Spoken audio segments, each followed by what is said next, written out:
दोस्तों, इस वीडियो में हम लोग अदानी पावर कंपनी का स्टॉक एनालिसिस करने वाले हैं। उसको हम लोग कंपनी वैल्यूएशन भी बोलते हैं या फिर उसे हम कंपनी एनालिसिस भी कहते हैं। हम लोग फंडामेंटल और टेक्निकल एनालिसिस का यूज़ करने वाले हैं। फंडामेंटल एनालिसिस में हम क्वांटिटेटिव एनालिसिस का यूज़ करेंगे, क्वालिटेटिव एनालिसिस का यूज़ नहीं करने वाले हैं क्योंकि अभी तक वो हमने सीखा नहीं है। अगर आप नए व्यूअर्स हो तो आपको बता दूं कि हम इस चैनल के ऊपर एजुकेशनल कंटेंट अपलोड करते हैं। यहाँ से आप फंडामेंटल एनालिसिस कोर्स की प्लेलिस्ट से फंडामेंटल एनालिसिस का यूज़ करके स्टॉक एनालिसिस सीख सकते हैं और रेफरेंस के लिए हमारी स्टॉक एनालिसिस की प्लेलिस्ट देख सकते हैं। तो चलो स्क्रीनर वेबसाइट पे चले जाते हैं। अगर हम इधर देखें तो इसका मार्केट कैप अराउंड 2,44,318 करोड़ है। करंट मार्केट प्राइस 633 रुपीज़ चल रही है। स्टॉक की हाईएस्ट प्राइस रुपीज़ 897 जाकर आई हुई है। स्टॉक का ROC 32.2 चल रहा है और फेस वैल्यू 10 है। आगे बढ़ के चार्ट देखें 5 ईयर्स का तो स्टॉक प्राइस 2020 के अराउंड 25 to 30 के बीच में चल रही थी और अभी वो स्टॉक की प्राइस नियर 800 के पास हाई जाके आई हुई है। तो आप समझ सकते हैं स्टॉक ने बहुत ही ज़्यादा रिटर्न्स दिए हुए हैं। प्रोज आप देख सकते हैं बहुत सारे हैं और कॉन्स एक ही है, सिर्फ लो टैक्स रिलेटेड। उसको हमने कवर किया है हमारे फाइनेंशियल मॉडल में, वो मैं आपके साथ आगे डिस्कस करूँगा। अगर पीयर कंपैरिजन देखें तो सारे स्टॉक के कंपैरिजन में स्टॉक लोअर साइड पे ट्रेड कर रहा है और पी सिर्फ 15.29 चल रहा है। ये कंपनी प्राइवेट होने के बावजूद इतना लोअर साइड पे पी बहुत अच्छा है। इंडस्ट्री पी के साथ कंपेयर करें तो स्टॉक बहुत अंडर वैल्यूड चल रहा है और अगर इसे इंडस्ट्री पी तक जाना है या फिर बढ़ना है तो स्टॉक को 2.5 टाइम्स से बढ़ना होगा। और अगर हम इधर पीजी रेशो भी देखें तो बहुत अंडर वैल्यूड है।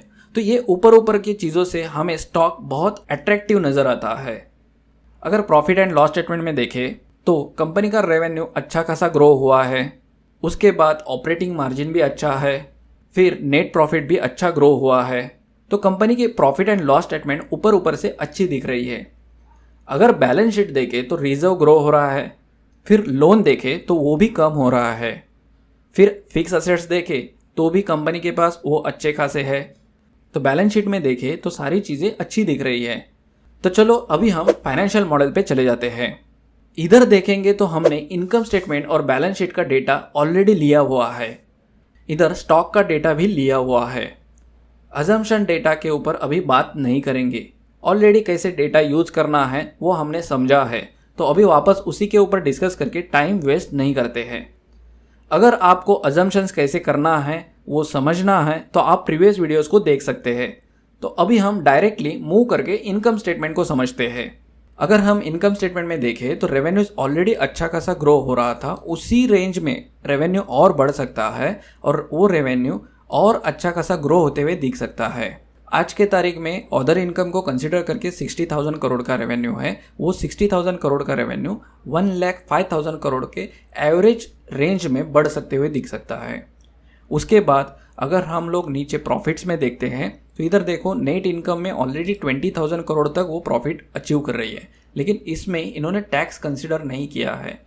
तो अगर उन्होंने टैक्स जो है वो प्रीवियस लॉसेस को दिखा के एडजस्ट किया रहेगा तो आगे उनको टैक्स भरना ही पड़ेगा और वो आगे जो टैक्स रहेगा वो हम लोगों ने अराउंड 25% एवरेज कंसिडर किया हुआ है। इससे ज़्यादा भी हो सकता है या फिर इससे थोड़ा बहुत कम हो सकता है, लेकिन हम लोगों ने एवरेज टैक्स कंसिडर किया है क्योंकि हम चाहते हैं कि हमारा टैक्स बहुत आगे भी ना बढ़े या फिर नीचे भी ना जाए। तो उसके हिसाब से जो हमें प्रॉफिट दिख रहा है वो 10,000 करोड़ से अराउंड 26,000 करोड़ तक जाते हुए दिख रहा है। इधर जो प्रॉफिट बढ़ा है ये प्रॉफिट ओनली बिकॉज ऑफ आपका जो टैक्स रेट है उसको कंसिडर नहीं किया है। उसके साथ साथ इधर जो अदर इनकम है वो एक्सेप्शनल है। इतना अदर इनकम वो लोग जनरेट कर सकते हैं वो पॉसिबल नहीं दिखता है। हमें सारे अजम्पशंस हमारे लोअर साइड पे रखने ज़रूरी होते हैं। उसके हिसाब से जब हम लोअर साइड पे अजम्पशंस रखते हैं ये अदर इनकम दिखता है। जब हम यही अदर इनकम कंसिडर करते हैं तो उसके हिसाब से ये प्रॉफिट दिखता है और ये रियलिस्टिक प्रॉफिट हो सकता है। इससे बेहतर अगर कंपनी प्रॉफिट कमाती है वो हमारे लिए अच्छा ही होगा। उसके बाद अगर हम लोग देखेंगे तो फाइनेंस कॉस्ट यानी कि इंटरेस्ट जो है वो इधर से कम हो रहा है और वही कंटिन्यू होता है तो ये इंटरेस्ट और लोअर साइड पे जाते हुए दिखेगा।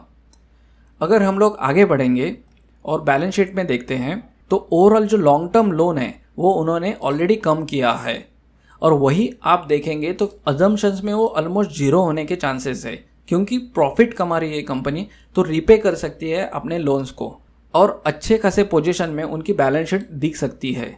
जो ये बैलेंस शीट बहुत ही अच्छी बैलेंस शीट मानी जाएगी, क्योंकि इसमें उनका लोन इंक्लूड नहीं है। इधर अगर हम लोग देखेंगे तो रिजर्व माइनस में था, अभी उन्होंने इंप्रूव किया और उसके बाद और इंप्रूव हुआ है, और फ्यूचर में और इंप्रूव होते हुए दिख सकता है। तो ओवरऑल अगर हम लोग एनालिसिस के हिसाब से समझे तो ये अच्छी है कंपनी के हिसाब से। उसके साथ साथ फिक्स असेट देखेंगे तो उन्होंने ऑलरेडी 63,000 करोड़ के फिक्स असेट रखे हैं, और इसके बाद हम लोग और इम्प्रूव करके 77,000 करोड़ तक असेट्स जा सकते हैं, ऐसा कंसिडर किया है। तो ओवरऑल ये सारी चीज़ें और अच्छी है। इसमें जो अच्छी चीज़ नहीं है वो एक ही है, उनका जो ट्रेड रिसीवेबल है वो अच्छा नहीं है। ट्रेड रिसीवेबल्स उनको लेट मिल रहा है, तो उसकी वजह से क्या हो रहा है कि ओवरऑल जो कैश फ्लो है वो और पॉजिटिव हो सकती थी, वो नहीं होगी। वो हम आगे देखते हैं। अभी ये बैलेंस शीट में ये सारी चीज़ें बहुत अच्छी दिख रही है, उनके पास कैश भी अच्छी खासी मिल रही है, जिससे वो लोग और अदर इनकम कमा सकते हैं। कैश फ्लोज में उतना कुछ देखना नहीं है, लेकिन अगर डीसीएफ वैल्यूएशन में देखेंगे तो ये जो फ्री कैश फ्लो है वो अच्छा खासा ग्रो हो रहा है, और ये कैश फ्लो और बढ़ते हुए दिखेगा नेक्स्ट 10 ईयर्स के लिए। इक्विटी वैल्यू अराउंड 3,73,000 करोड़ की दिखती है, और शेयर प्राइस हमें 969 रुपीज़ तक दिखती है, जो इंट्रिंसिक प्राइस रहेगी। करंट मार्केट प्राइस 633 है, तो हमें इधर से भी 53% का अपसाइड दिख रहा है इस पर्टिकुलर स्टॉक में। और जब हम रेशो एनालिसिस में जाते हैं तो इंटरेस्ट कवरेज रेशो अभी बहुत इंप्रूव हुआ है, और वो आगे जाके और इंप्रूव होते जा रहा है, जो कि अच्छा है कंपनी के हिसाब से। Debt to equity ratio almost अच्छा हो रहा है, क्योंकि लोन ही कम हो रहा है कंपनी के ऊपर में, तो ये फाइनेंशियल रिस्क रेशोज है वो दिखते ही नहीं है कंपनी में।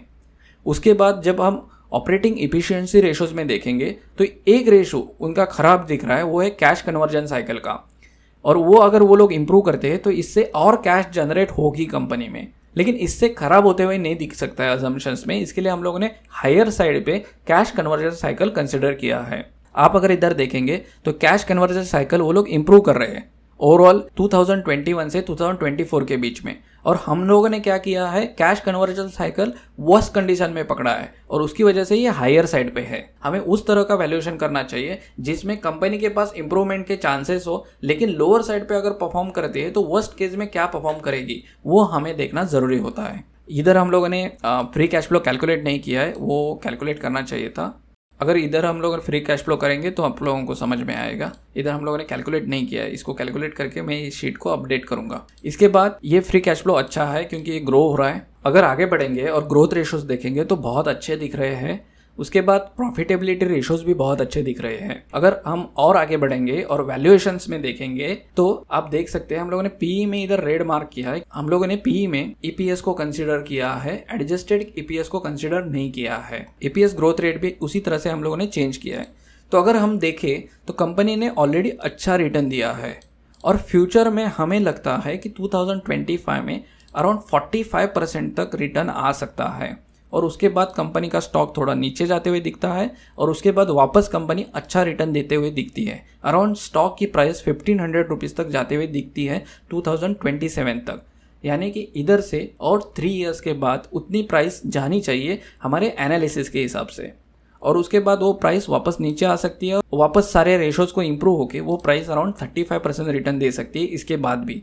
तो फर्स्ट टारगेट जो रहेगा वो अराउंड 900 रुपीज़ रहेगा, उसके बाद 1500 रुपीज़ हो सकता है। इसके बाद आगे बढ़ते हैं और शेयर होल्डिंग में देखते हैं तो शेयर होल्डिंग मेनली प्रमोटर्स के पास है 72.71%, उसमें से अदानी जी के पास 36.86% है। उसके बाद अगर हम एफआईएस को देखें तो उन्होंने अच्छी इन्वेस्टमेंट रखी है, और डीआईएस की इन्वेस्टमेंट थोड़ी लोअर साइड पे है। प्लेज परसेंटेज देखें तो बहुत ज़्यादा था, अभी वो इंप्रूव होके उन्होंने ओनली 0.5% प्लेज परसेंटेज है, और वो भी निकल जाएगा कुछ समय के बाद, क्योंकि कंपनी अभी प्रॉफिट कमाने वाली है।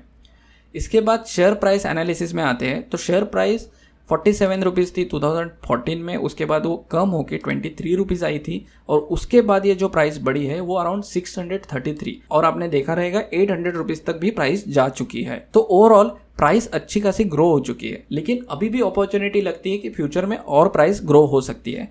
अगर कोई इसमें 10,000 इन्वेस्ट करते उसके हिसाब से 1,10,000 की इन्वेस्टमेंट होती और उसके सामने जो रिटर्न मिलता उनको वो अराउंड 12,67,000 का हो सकता था।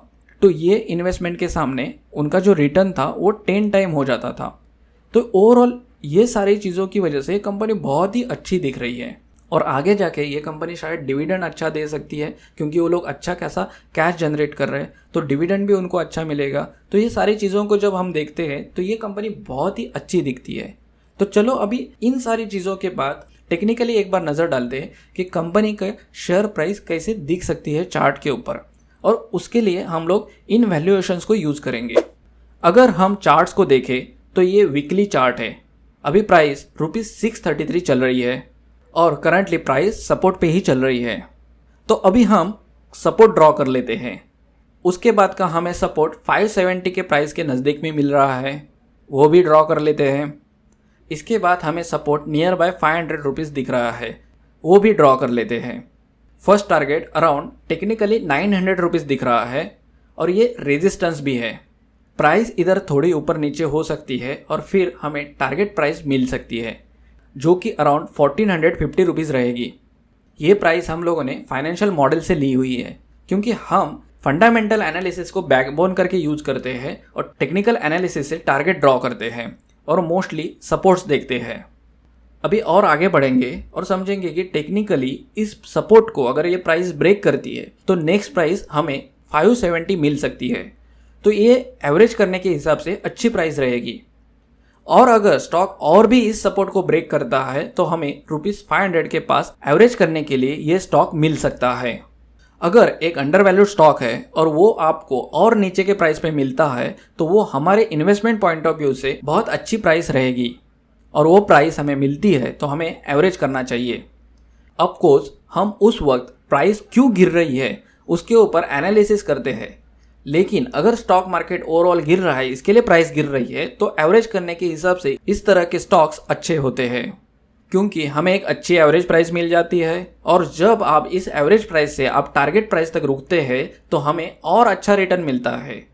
हम किसी भी स्टॉक में इन्वेस्टमेंट करते हैं तो उस वक्त हमें उन्हीं स्टॉक को पोर्टफोलियो में ऐड करना चाहिए जिन स्टॉक को हमें माइनस में सेल करने की ज़रूरत ना पड़े। इसलिए हमारा एनालिसिस बहुत अच्छा होना ज़रूरी है। हम मोस्टली फंडामेंटल एनालिसिस को बैकबोन करके इस्तेमाल करते हैं और टेक्निकल एनालिसिस का सपोर्ट करके यूज़ करते हैं हमारे सपोर्ट्स और टारगेट प्राइस को मेजर करने के लिए, क्योंकि हमें सपोर्ट्स किधर है और टारगेट प्राइस क्या हो सकती है उसको मेजर करना ज़रूरी होता है।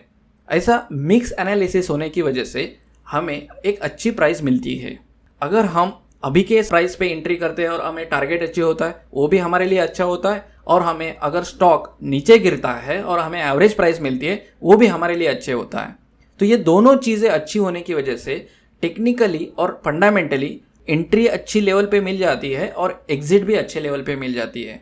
और हम इस तरह से एनालिसिस करने से हमें लॉस बहुत कम टाइम पे होता है, लेकिन मैक्सिमम टाइम पे हमें प्रॉफिट होता है। हमारा CAGR रिटर्न बहुत अच्छा इंप्रूव होते जाता है और हमारे लिए सबसे इम्पोर्टेंट पोर्टफोलियो में CAGR रिटर्न होता है। अभी हम इस स्टॉक को हमारे पोर्टफोलियो में ऐड कर लेंगे। तो चलो अभी हम नेक्स्ट लेसन में मिलेंगे और नए स्टॉक एनालिसिस के साथ।